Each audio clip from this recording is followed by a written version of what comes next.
Well, I may not know where we're live streaming to, but it says we're live streaming. So you're out there. Welcome. We don't know where you are, but welcome. We're having Wherever technical we're at in this world of our normal technical difficulties, like always.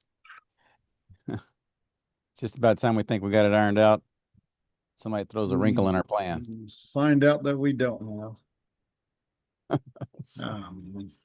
And there was that again.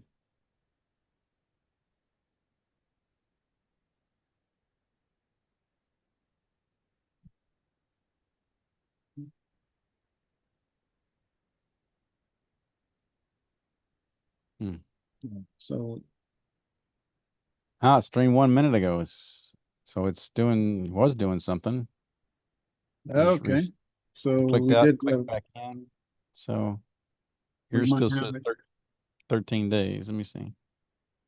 Come on. Update. Refresh, maybe. That'll do. Let me try. Refresh. Bang on Purpose Live on yours. Look at there. We're hot. I think Nice. it says live. I'm not showing anything. I'm just showing, I'm not showing our video though. Just sees my ugly face and your Bank on Purpose picture.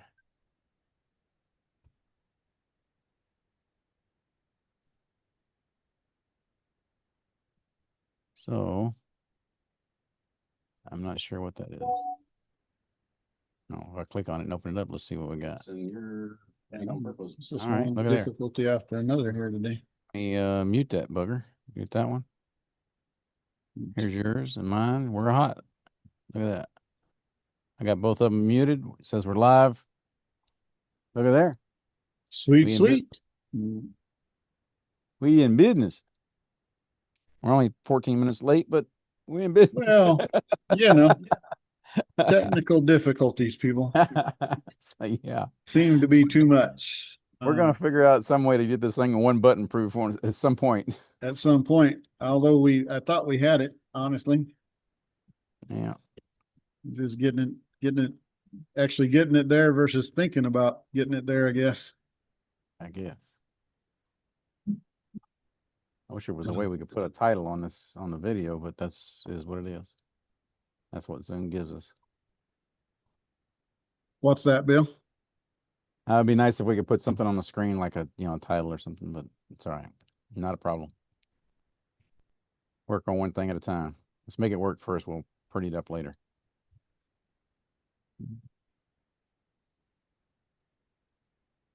Let's see. This podcast. What we doing? All All right, right, anybody who's out there in the podcast land, we're gonna crank this girl up. We finally got almost working, I think. Sorry we're late, but technical difficulties have been our norm lately, seems like. Let's see. This is the Bank on Purpose podcast with Bill and Jody. Our tagline is where we align help your you money align your with your money purpose. with your purpose. Absolutely. And we're going to teach people how to partner using your retirement accounts, SDIRAs, and solo 401ks to safely grow your retirement through real estate. So, Well, today's a real powerful one. It's how to partner using your retirement accounts to do bigger real estate deals, even if you don't have a lot saved. absolutely. So, I'm going to start that first one there. Yeah, that's so. What does partnering on deals mean, Bill?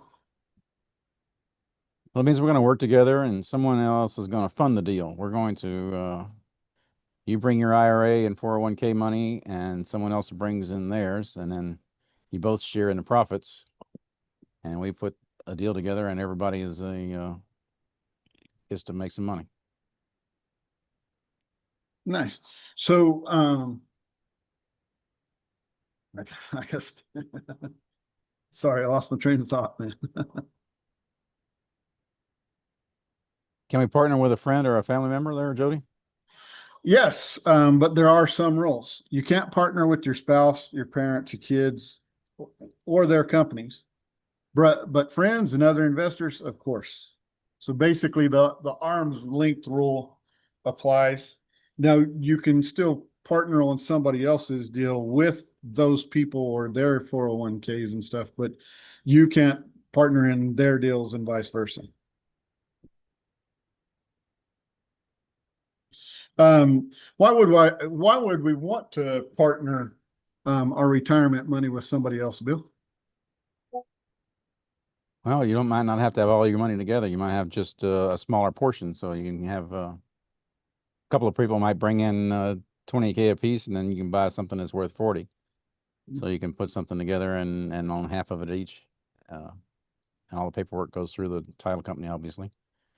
And that way, you have a piece of it. Both of you, everybody has a piece of it. So it works out that way. Sweet. So that kind of goes along with like the next one there was like we're talking about how you would profit the split. So if you had, like I said, if you had somebody brought in some and somebody brought in 60 and 40%, then that would own obviously that percentage of the deal. So that way you don't have to have giant pockets. You just have to have normal pockets. So Nice. So with those family member deals, those arm's length ones that you partner with, that 40 and 60 applies there, right? So if you put 40% in, you get 40% of the profits. They put 60 in, they get 60% of the profits. So it's got to coincide. If you're partnering on like your accounts with their accounts, not in their deal and not in your deal, in somebody else's deal, but you partner to take down the deal basically. right. So yeah, it's just like if you bought 20% of anything, you're going to own 20% of it, regardless of however you put it together. But yeah, you have to keep arm's length. You have to keep the right type of connections. You can't invest where it's not legal. So as long as you put it in a normal investment, you're going to get your percentage of however we put it together when we put it together. Yes. The investor would get some, the money people bring some. It just depends on how it all goes together. Yeah. Every deal is a little bit different. Absolutely. I like to point out there too is when it isn't one of them arm's length deals that you're in, that you if you partner on it, let's say, well, like me and you right now, we're friends, but we're not partners in any ways or in any businesses. And so if we went in on a partnership and we decided, I may have the money, but you're going to put in the money and you're going to, because you found the deal, you're taking the lion's share, you're taking 60 and I'm taking 40 and you only put in the 40% and I put in 60%. That's perfectly fine if it's one of those deals that's arm's length deals like that. So basically you're not breaking any rules at changing up the percentages because it's not a prohibited family member or something like that you're partnering with. Well, as you said, if I only put in 40%, I couldn't put 40% in if it's my deal, unless I was completely hands off of it. Actually, it can, as long as you're hands off completely. So if somebody else is doing all the work, and I have it completely outsourced to my contractors and everything like that, as long as I don't have hands in the project, I can't go mow the yard, I can't paint the house, I can't do anything related to the house. But as long as it's completely outsourced, I can do that. Yeah.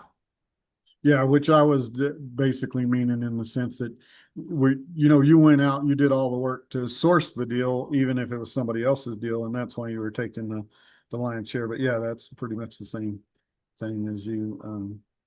If it's a prohibited person in that transaction, then the split's got to stay the same no matter what. So you put 40% in, they put 40% in. Let's say my dad, for instance, I partnered with him on a deal that you found, Bill. And so dad's got 40% of the money. I've got 60% of the money.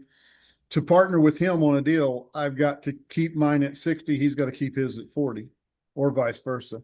So because it would be a prohibited transaction normally, but we can partner on any deals together. It's just the percentage then has to stay the same to what you put in with that prohibited partner. Right. And if it was sharing it, so you can also, doesn't have to, you don't have to have, so if we're bringing something together, say, but like you said, I found the deal. I might get 20% just because I found the deal, where you're funding the other 80% with your 100% of the 80%. Yeah, exactly. Yep. You're funding it, but I'm still part of the deal because, that's just, different parts of the deal come together. Yeah, exactly. So So what kind of deals? Go ahead. go ahead. So what kind of deals can we partner on? Well, we can partner on any deals except for our own, of course. And like you were saying, that you've got to, even on doing one of our own deals or something like that, you've got to have, you can't have any, you can't touch it in any way. You can't even mow the lawn. There, especially playing with your retirement accounts that way. So, basically, as long as it's done right, and there's two different accounts, so they co-invest, but no mixing personal funds. So basically, Absolutely. what kind of, so yeah, basically the kinds of deals, rental houses, flips, lending money, land, as long as it's a legit investment. Um, how does that help me grow my retirement faster, Bill? Because real estate makes way more than your normal IRA stock market would. So when you partner, you can invest in these kind of deals, and stock market is probably only doing 3 or 4% sometimes, and who knows when it's going to go up and go down. So over a period of time, it's going to be a lower number because you have the highs, you have the lows, and it all evens out. But real estate is pretty much when you make the deal, you're making a deal at a certain percentage, unless something really goes crazy. Even then, you have insurance to back it up. So you're almost always going to make the percentage. If you say you're going to make 12%, you're going to make probably at least that every time, because that's the way you wrote your numbers. So even if you don't keep it rented, you're going to get it that's why we have 2 or 3 types of exit plans, so that no matter what, we're going to make that thing cash flow. So we always have your money covered. Yes. So what kind of documents do we need, Bill? We need an operating agreement, a joint venture, or something to say that we are partners or semi-partners together. You need a promissory note, could make as like a mortgage, and custodian forms where you're going to have say that who does what and how many, and all the things of who owns what type thing. And there's a few more forms that we also throw in there, but these are your basics.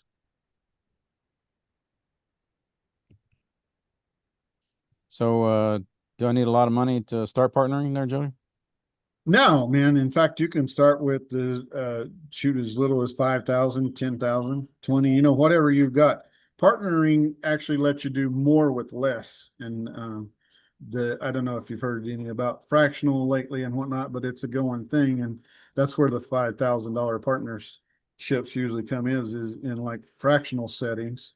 And of course, you can do fractional investing with your retirement accounts. Again, you just want to make sure that you're not partnering with the wrong people in the wrong ways when you do that. But most of the time, that won't be an issue. I don't think we've gone over fractioning in this type thing. It's a company that manages they do all the hard work of dividing everything up, so that you put in, you have these, people have become part of a LLC that the fractional company puts together, and they do all the work of dividing it out and making sure that all the tax stuff is appropriate. That's a topic we need to have at some point on this podcast, where we break that out a little more.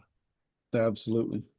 Yeah, there's definitely a lot of information to go with that. And it's pretty new. It's pretty cool on how they're doing it. So yeah, I think we definitely need to add that to our list of podcasts. Yeah. So we have, this sounds pretty exciting. And what do you want, what are we going to actually do about it?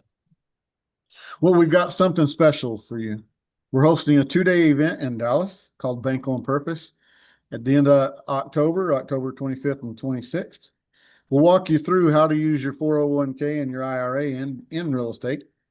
Of course, the most important part, how to protect your money, how to earn passive income, and how to safely partner on deals with us and others. Okay. DM us the word event and we'll send you just the details. Again, people, this is the Bank on Purpose podcast where you don't have to work harder. You just have to make your money work smarter. We'll show you how right on here on Bank on Purpose podcast. Sweet. Y'all have a great one. And next week, we're going to be talking about private lending 101, how to be the bank. Okay. We'll see you next time, people. See y'all next time. Y'all have